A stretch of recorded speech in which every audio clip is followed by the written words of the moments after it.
18 और 19 मई 2024 की रात लगभग करीब 2 सवा 2 बजे के आसपास पुणे शहर का एक इलाका पड़ता है कल्याणी नगर। इसी के एक सड़क पर एक कार काफी तेजी के साथ दौड़ रही थी, जिस कार की स्पीड बताई जा रही है करीब करीब 200 के आसपास। वो कार जब बहुत तेजी के साथ आगे बढ़ रही थी तो सामने एक बाइक आ जाती है। बाइक में काफी तेजी के साथ टक्कर लगती है। जैसे ही ये दोनों में आपस में भिड़ंत होती है, एक्सीडेंट होती है। एक्सीडेंट के बाद उस बाइक पे एक लड़की बैठी होती है। वो लड़की करीब करीब 20 फुट ऊंचाई पे उछल जाती है और उछलने के बाद वो जमीन पे गिर जाती है। इसी बीच जो बाइक होती है, बाइक एक जाकर कार से टकराती है। जो लड़का उस बाइक पे बैठा हुआ था वो भी कार से जाकर टकरा जाता है। इस दृश्य को बहुत बड़ी संख्या में लोग अपने आंखों से देख रहे थे। जब धमाका होता है तो समझ ही नहीं पाएगी आखिरकार माजरा क्या है। जब लड़के को उसको गिरा हुआ जब देखते हैं तो तुरंत ही भीड़ दौड़ती है। तो लड़की तो मर चुकी थी मौके पर ही, जबकि वो लड़का था वो सिसकियां ले रहा था, शायद जीने की कोशिशें कर रहा था।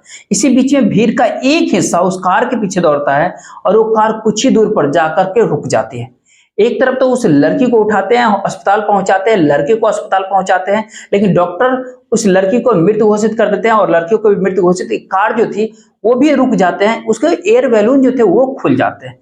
जैसे एयर बैलून खुलता है वो लड़का उसमें फंसता है। भीड़ उस लड़के को बाहर निकालती है और एक लड़का और उस कार के भीतर होता है। वो मौका पाते ही वहां से भाग जाता है। तो भागता है, दूसरा पकड़ा जाता है और पकड़ करके भीड़ बहुत पीटती है उसको। पीटने के बाद तुरंत वहां पुलिस आती है और उस लड़के को अपने साथ लेकर चली जाती है। इसके कुछ ही घंटों के बाद यह मामला सोशल मीडिया पर बहुत तेजी से वायरल होने लगता है। इसके बाद न केवल महाराष्ट्र प्रदेश के मुख्यमंत्री बल्कि गृह मंत्री भी इस मामले में उनको कूदना पड़ जाता है, सामने आना पड़ता है, सफाई देनी होती है। बल्कि राहुल गांधी भारत के प्रधानमंत्री नरेंद्र मोदी से कई तरह के सवाल उठाने लगते हैं। कहते हैं कि जवाब तो आपको देना ही पड़ेगा। अब ये घटना बहुत बड़ी संख्या में लोगों के मोबाइल पे इसलिए भी दौड़ने लगते हैं क्योंकि कई ऐसे साथी थे, उन मरने वालों के ऐसे कई लोग थे, तो जब वो रो रहे थे उनकी रोने की जो सिसकियां जब भर रहे थे कोई देख नहीं पा रहा था। आज की इस वीडियो के माध्यम से यही जानने समझने के प्रयास करेंगे कि कौन था वो कार वाला और कौन थे वो दोनों लोग मरने वाले, क्या हुआ था, आगे क्या हो सकता है। नमस्कार, मेरा नाम जितेंद्र कुमार, आप देख रहे हैं स्टडी सफर तक। आज की जो सच्ची घटना मैं आपको बताने वाला हूं, दरअसल ये घटना होता है महाराष्ट्र प्रदेश के एक शहर है पुणे, और इसी पुणे के रहने वाला एक आदमी होता है जिसका नाम होता है S.K. अग्रवाल। दरअसल S.K. अग्रवाल का एक पोता है जिसने हाल ही में 12वीं क्लास की परीक्षा को पास किया था और उसके कुछ दोस्त, उसके कुछ साथी परीक्षा पास करने के बाद कहते हैं तुम पास हुए हो, तुमको पार्टी तो देनी होगी। बात जब पार्टी देने की होती है तो कई दिनों से ये प्रोग्राम बनाया जा रहा था कि कब पार्टी होगी, तो इसलिए 18 मई 2024 की रात वो कहते हैं कि 10 या 12 दोस्त होंगे। जो 10-12 दोस्त थे वो एक मोंडवा एक जगह पड़ती है, वहां पर कोजी पब है, वहां ये सारे दोस्त पहुंचते हैं। वहां जाने के बाद रात को करीब 90 मिनट तक यानी 1.5 घंटे तक उस पब के भीतर रहते हैं और उसके बाद जो है यानी 10 साढ़े 10 बजे वहां पहुंचते हैं और करीब 1.5 घंटे रहने के बाद वो करीब होटल वाले कहते हैं कि आप ज्यादा देर आप यहाँ रह नहीं सकते क्योंकि अब आपको शराब नहीं दी जाएगी। खैर वो सारे लड़के थे, वो कुछ खाना पीना जो कुछ भी होता है वो पार्टी में वो करने के बाद वो वहां से निकल जाते हैं। अब आता है बिल का नंबर, तो करीब 1.5 घंटे का कुछ खाने पीने का जो शराब वगैरह का जो बिल होता है वो करीब 48,000 रुपए के आसपास होता है। तो वो बिल बनता है। जो लड़का होता है S.K. अग्रवाल का पोता, उसने जाकर के वो बिल को भर दिया, चुकता कर दिया। लेकिन और उसके फ्रेंड ने कहा कि और कुछ पार्टी करते क्योंकि तुम जो पास हो, क्योंकि वो बहुत बड़े घर का लड़का था। उसने कहा अरे कोई दिक्कत नहीं। वहां से निकला, दूसरा होटल लगता है ब्लैक क्लब, मैरियट होटल। उस होटल के भीतर जाते हैं। उसके भीतर जाने के बाद जो भी कसर खाने पीने की किसी भी चीज की वहां बच गई थी उस कसर को भी उसने वहां पूरा किया। उसके बाद करीब 2 बजे के आसपास, अब तक कुछ देर पहले तक 18 मई की रात चल रही थी, अब ये 19 मई की शुरुआत हो जाती है रात 12 बजे के बाद। जैसे करीब 2 बजते हैं, अब सभी दोस्त धीरे धीरे अपने घर चलने लगते हैं। वो लड़का कहता है आज कार हम चलाएंगे। अब कार में जो साथी बैठा हुआ था कहा कि कार हम चलाएंगे।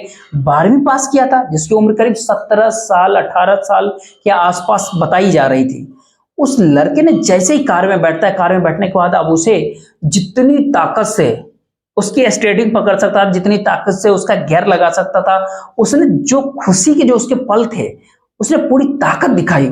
उसके बाद उसने कल्याण नगर का जो सड़क था उस पर कार को जब भगाना शुरू किया तो कार को हवा के माफिक चल रहा था, हवा की तरह दौड़ रही थी कार। जैसे ही रात के करीब 2 बजे के आसपास का समय हुआ, कल्याण नगर के उस इलाके से गाड़ी निकल रही थी सड़क पर, तो कुछ लोग सड़क पर खड़े हुए थे। ये बताया जाता है कि मुंबई एक ऐसी नगरी है जो 24 घंटे चलती है, और मुंबई के आसपास जो बड़े बड़े नगर हैं वो भी करीब 24 घंटे जैसे चलते हैं। ऐसे भी पुणे शहर भी रात को जागता है, दिन में तो लोग जागते ही। खैर 2 सवा 2 बजे के आसपास जब ये सड़क पे हादसा होता है, हादसा होने के बाद जो बाइक या कार की टक्कर होती है उस पर एक लड़की सवार होती है, वो लड़की हाथ वहीं पे मर जाती है। लड़का होता है वो कुछ ही देर बाद अस्पताल में वो भी दम तोड़ देता है। और ये लड़का जो कार ड्राइव कर रहा था, जो कार चला रहा था, वहां से वो भागने की कोशिश कर रहा था, लेकिन एयर बैलून खुलने की वजह से वो भागने में असमर्थ हो जाता है। फिर उसको धर दबोचती है और उसे पीटना शुरू कर देती है। उसके बाद वो लड़का सीधा, पुलिस वहां पहुंचती है, पुलिस उस लड़के को पकड़ लेती है और हिरासत में लेके सीधे वो पुलिस थाने पहुंच जाती है। पुलिस जैसे पुलिस थाने वो पुलिस ले जाती है, जैसे पुलिस थाने में अपने फिल्मों में देखा, बड़े घर का जो कोई लड़का होता है, कोई भी व्यक्ति होता है, पुलिस के सामने जाकर के सीधे अपने दादा बाप या किसी भी परिवार का सदस्य का नाम लेता है, जिसके बाद पुलिस की रवैया उसके प्रति बदल जाता है। अब उस लड़के ने अच्छी खासी शराब पी हुई थी, ऐसा मीडिया रिपोर्ट के अनुसार है। और उसके बाद जब अपने बारे में बताते हैं, तुम शायद मुझे जानते हो, मेरे दादा का नाम SK अग्रवाल है और मेरे पिता का नाम विशाल अग्रवाल है। अब मीडिया ये दावा करते हैं कि वो करीब 602 करोड़ रुपए के नेटवर्थ का मालिक है, यानी उसके पास इतना पैसा, बहुत सारा पैसा। अमीर बिल्डर है, और बिल्डर के हाथ में राजनीतिक पावर होता है, उसके हाथ में शासन प्रशासन सब होते हैं। अब जैसे उसके परिवार के बारे में, लड़के के दादा के बारे में पुलिस को पता चलता है, अब पुलिस जो अपना ढीला रवैया होता है ना, उसको अपनाना शुरू कर देता है। अब कहा जाता है कि उस कुछ देर के बाद उस लड़के को पिज्जा दिया जाता है कि तुमको बेटा, तुम्हारे लिए पिज्जा मंगवाया गया, खाओ। उसके बाद बर्गर वगैरह खिलाया जाता है। ऐसा कहा जाता है कि उसको बिरयानी तक खिलाई जाती है। अब कोई फिक्र नहीं थी पुलिस को, बेफिक्री थी, क्योंकि बड़े बाप का औलाद था ये, कोई टेंशन घबराने वाली बात नहीं। पुलिस वाले भी उसके आवभगत में लग जाते हैं, शायद उस बात को मैनेज करने के लिए। उसी बीच में यानी 19 मई की सुबह हो जाती है, करीब 8:26 पे FIR दर्ज की जाती है। FIR दर्ज करने के बाद आराम से बैठे रहते, इत्मीनान से उसकी खातिरदारी कर रहे थे। दोपहर करीब 3-3:30 बजे के आसपास उसका मेडिकल टेस्ट कराया जाता है। कहा जाता है कि कोई व्यक्ति अगर शराब पीता है तो शराब पीने के बाद शराब का जो असर होता है वो करीब 12 घंटे तक रहता है, लेकिन 12 घंटे से ज्यादा का समय बीत जाता है। जब उसका मेडिकल कराया जाता है तो मेडिकल में इस बात की पुष्टि नहीं होती कि उसने शराब पी करके गाड़ी चलाई थी। ठीक वैसे ही वो 17 साल 8 महीने का होता है तो उसके पास ना कोई ड्राइविंग लाइसेंस होता है। इस बात से हैरान करने वाली बात है, जो लड़का वो कार चला रहा था, उस कार का नाम, जिसकी कीमत करीब 3 करोड़ के आसपास बताई जा रही थी, और हैरान करने वाली बात ये थी कि उस कार पर भी कोई रजिस्ट्रेशन नंबर ही नहीं था। यानी बड़े घर की औलाद, बड़े घर की बातें, कुछ ऐसे ही चल रहा था।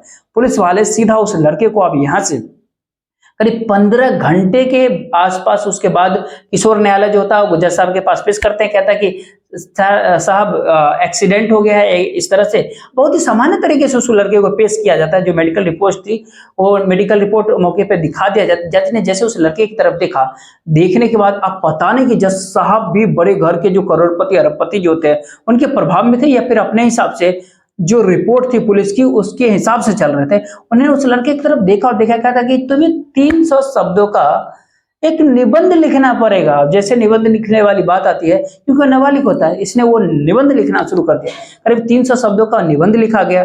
अब जैसा आप कहते हैं कि भाई डॉक्टरों की काउंसलिंग कराई जाएगी, इस लड़के से बातचीत की जाएगी, साथ ही इसको मोटिवेट किया जाएगा ताकि भविष्य में इस तरह का गड़बड़ ना करे। साथ ही 15 दिन तक ट्रैफिक पुलिस के पास इसको छोड़ा जाएगा, जिससे कि ट्रैफिक पुलिस के जो नियम है उसको ये देख सके, समझ सके। करीब 15 घंटे का समय बीत गया था। अभी रात को ही 2 लोगों को मौत के घाट उतार दिया था वो लड़का, और जज साहब कहते हैं कि तुम अपने घर जा सकते हो। जैसे ही घर जाने की बात आती है, लड़का आराम से घर चला जाता है। अब कुछ ही देर के बाद ये बात पता चलता है कि सोशल मीडिया के ऊपर काफी तेजी से एक खबर वायरल होती है कि एक लड़के ने 2 लोगों को मौत के घाट उतार दिया। उसको 300 शब्दों का एक निबंध लिखवाया गया। कैसे लिखवाया, साथ ही उसको कुछ सलाह मशवरा दिया गया, ऐसा वैसा करना है। इस तरह का मामला जो है, आप शासन प्रशासन जो सोशल मीडिया पे लगातार ये तेजी से फैलने लगता है, तब लोगों को ध्यान आता है कि 2 मर्डर हुई है, किसकी हुई है, कहां से आए हैं, कौन है। जब ये मौत की बात सामने आती है तो मीडिया वाले उनके घर तक पहुंच जाते हैं। अब माँ हो या पिता हो, जब उनका रो रो करके काफी बुरा हाल होता है, किसी मीडिया कर्मी ने वो रिपोर्ट तैयार किया। रिपोर्ट तैयार करने के बाद वो अपने अकाउंट या वेब पोर्टल हो या फिर यूट्यूब हो या टीवी चैनल हो, अन्य जगह पर जब अपलोड किया, तब जाके लोगों को पता चला कि इस लड़के ने जो नाबालिग बताया जा रहा है आखिरकार किया ही क्या है। आखिरकार मध्य प्रदेश का एक इलाका पड़ता है जबलपुर, इसी का एक सैनिक सोसाइटी पड़ती है। सैनिक सोसाइटी के सुरेश कोस्टा, उनकी पत्नी ममता कोस्टा की एक बेटी होती है जिसकी उम्र करीब 24 वर्ष बताई जा रही है, जिसका नाम अश्विनी कोस्टा होता है, जो कि इंजीनियर होती है पेशे से और पुणे में एक नामी कंपनी में वो काम कर रही थी अमेजन में, और उसने वहां से स्विच किया और जॉनसन एंड जॉनसन कंपनी में उसने ज्वाइन कर लिया था। अब ये रविवार या संडे की रात करीब 18 मई 2024 की रात को जैसे अपनी नौकरी से, ऑफिस से वो बाहर निकलती है, अपने दोस्त को कॉल करती है। उसके दोस्त का नाम होता है अश्वनी अवधिया। अश्वनी अवधिया मध्य प्रदेश का एक इलाका पड़ता है उमरिया। उमरिया के ही वीर सिंह पाली निवासी होता है। उसके पिता का नाम ओम प्रकाश होता है और एक छोटा भाई उसका होता है। कुल मिलाकर के उस लड़की कॉल करती है, कहती है कि आज बर्थडे पार्टी है तो आपको पार्टी देनी होगी। कुल मिला के वो लोग पार्टी वार्टी करने के लिए जाते हैं। बर्थडे पार्टी करने के बाद, खाना वाना खाने के बाद अभी अपने रूम लौट रहे थे। अब उन्हें ये बात नहीं पता था कि उनके जीवन का ये आखिरी लम्हा होगा। जैसे वो कल्याण नगर के सड़क से निकले, एक बहुत तेजी से पीछे से एक कार आ रही थी और ये कार ने उन्हें टक्कर मारी और दोनों को हाथे हाथ मौत हो जाती है। जैसे ही कार से टक्कर लगती, दोनों की मौत होती है। उसके बाद घर वालों को जब ये बात पता चलती है तो घर वालों का रो रो करके बुरा हाल हो जाता है, क्योंकि लड़की भी और लड़का भी दोनों भी अपने परिवार के एक तरह से रीढ़ की हड्डी की तरह काम करते। जो कमाते थे वो परिवार को दिया करते थे। मध्यम वर्गीय परिवार होता है, मध्यम वर्गीय परिवार का वो दोनों लड़का और लड़की जिनके साथ ये हादसा हो गया था, जो इस दुनिया को छोड़ चुके थे। उसके बाद जिस लड़के ने इनको मारा था वो और पति फैमिली से बिलोंग कर रहा था। उसके साथ पुलिस इस तरह से व्यवहार किस तरह से कर रहे थे, बहुत सामान्य से ही चल रहा था। लेकिन सोशल मीडिया पर जब ये आता है तो एक एक मोबाइल के भीतर जब खबरें चलना शुरू होती है, तब जाके महाराष्ट्र की सरकार की आंखें खुलती है। तब जाकर के कांग्रेस के जो राहुल गांधी नेता हैं वो नरेंद्र मोदी से सवाल पूछने लगते हैं। कहते हैं कि बड़े लोगों के लिए तुम केवल काम करते हो, गरीबों के लिए कुछ सोचो। अगर किसी ट्रक वाले से यह हादसा हो जाता तो क्या आप उनसे भी 300 शब्दों का एक निबंध लिखवाते? क्या उन्हें भी तुम उस ऐसे छुड़वा देते?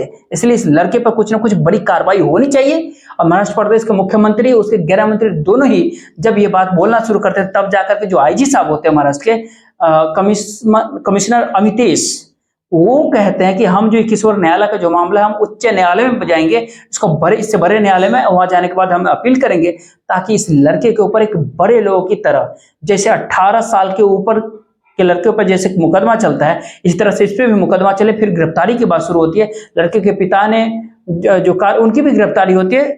और जिसने शराब पी, जहां जहां उसे शराब परोसी गई थी उस सीसीटीवी कैमरे में वायरल होने लगता है। अब जो पुलिस वालों की रिपोर्ट में ही जो नहीं आया था, उस सीसीटीवी कैमरे में शराब पीता वो साफ दिखता है, लेकिन वो रिपोर्ट में नहीं आता, मेडिकल रिपोर्ट में, पुलिस की लापरवाही की वजह से।